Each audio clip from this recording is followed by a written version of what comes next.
Rema hari ini, Ulangan 11 ayat 13-14. Jika kamu dengan sungguh-sungguh mendengarkan perintah yang kusampaikan kepadamu pada hari ini, sehingga kamu mengasihi Tuhan Allahmu dan beribadah kepadanya dengan segenap hatimu dan dengan segenap jiwamu, maka Ia akan memberikan hujan untuk tanahmu pada masanya, hujan awal dan hujan akhir, sehingga engkau dapat mengumpulkan gandummu, anggurmu, dan minyakmu.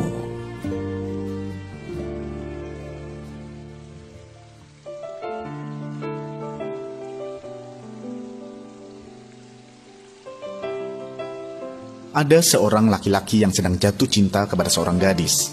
Namun sayangnya, mereka harus terpisah jarak. Karena si wanita sedang menempuh studi di kota, sedangkan si pria tinggal di desa. Akan tetapi, situasi tersebut tidak mengurung niat si lelaki untuk bertemu dan menunjukkan rasa sayang kepada si wanita. Terbukti, si pria rutin untuk menjemput pacarnya tiap akhir pekan. Walau jarak tempuh dari desa ke kota tempat kuliah pacarnya kira-kira 5 jam, total 10 jam perjalanan yang ditempuh si pria hanya untuk pulang pergi. Dari kisah dua insan yang sedang jatuh cinta ini, tentu dapat ditarik sebuah pelajaran yang sederhana.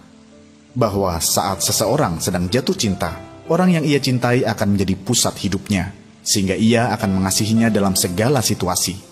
Begitu pula saat kita menjadikan Tuhan sebagai pusat hidup kita, maka setiap tindakan, pikiran, dan kepercayaan kita haruslah berdasarkan firman.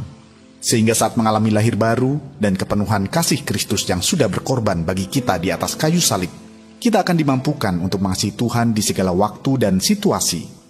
Tuhan Yesus sendiri memanifestasikan kasih-Nya kepada kita bukan hanya melalui firman-Nya, tetapi juga mengerjakan dengan mengorbankan diri-Nya di atas kayu salib demi menebus kita.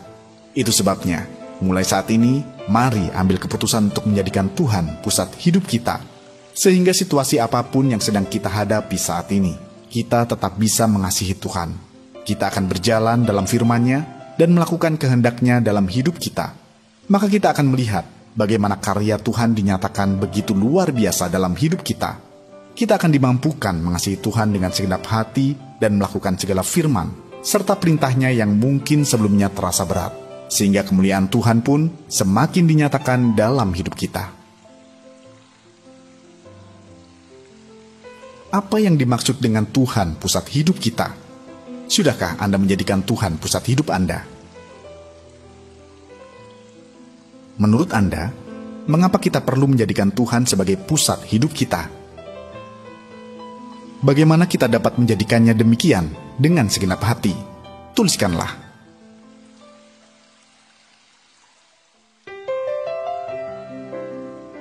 Roh Kudus, tuntun kami agar kami senantiasa menjadikan Tuhan pusat hidup kami dan semakin bertumbuh dalam pengenalan akan Tuhan, sehingga kami boleh mengalami kasih karunia demi kasih karunia Tuhan dalam hidup kami. Roh Kudus, tuntun kami untuk dapat dengan segenap hati mengasihi Tuhan di segala waktu dan situasi kami.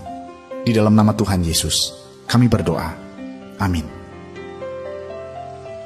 Jadikan Tuhan pusat hidup kita. Dengan segenap hati mengasihinya di segala waktu dan situasi.